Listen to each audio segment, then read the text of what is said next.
Hello movie lovers. So ఈ గురువారం మనకి థియేటర్లో రిలీజ్ అయిన ఓజస్ గంభీర మూవీ రివ్యూ ఎలా ఉందో చూద్దాం. సో డీటెయిల్స్లోకి వెళ్ళిపోతే ఈ మూవీకి పాజిటివ్ థింగ్స్ వచ్చేసి పవన్ కళ్యాణ్ యాక్షన్ అని చెప్పొచ్చు. పవన్ కళ్యాణ్ యాక్షను, అలాగే బ్యాక్గ్రౌండ్ మ్యూజిక్ వచ్చేసి తమన్ బీజిఎం ఎరక్కొట్టేస్తాయి.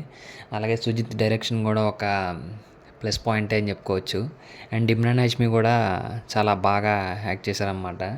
సో ఈ ప్లస్ పాయింట్స్. అలాగే మనకి హీరోయిన్ ప్రకారానికి వస్తే మనకి సెంటిమెంట్కి ఎమోషనల్గా మామూలుగా సినిమాలో టచ్ ఉండాలి కాబట్టి పెట్టారు. మామూలుగా స్కోప్ ఏం లేకపోయినా కానీ పెట్టాలి కాబట్టి పెట్టారు.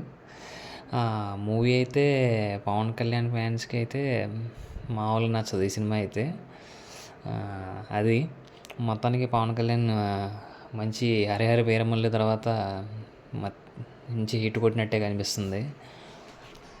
అండ్ ఈ మూవీలో మనకి అంతకుముందు సుజిత్ డైరెక్షన్ చేసిన సాహో మూవీకి కనెక్షన్ కూడా ఈ మూవీలో చూపిస్తారన్నమాట. కాబట్టి ఫ్యూచర్లో ఎక్స్పెక్ట్ చేయొచ్చు ఎప్పుడో, కానీ ఇప్పుడప్పుడే ఎక్స్పెక్ట్ చేయలేం. దానికి కొన్ని ఏళ్ళు పట్టేసిద్ది. అలాగే ఓజీ పార్ట్ 2 కూడా ఉంది. దానికి కూడా ఇదంతా రావాలంటే కొన్ని ఏళ్ళు పట్టిద్ది. సో మొత్తానికి మూవీ అయితే బాగుంది ఫ్రెండ్స్, చూడొచ్చు.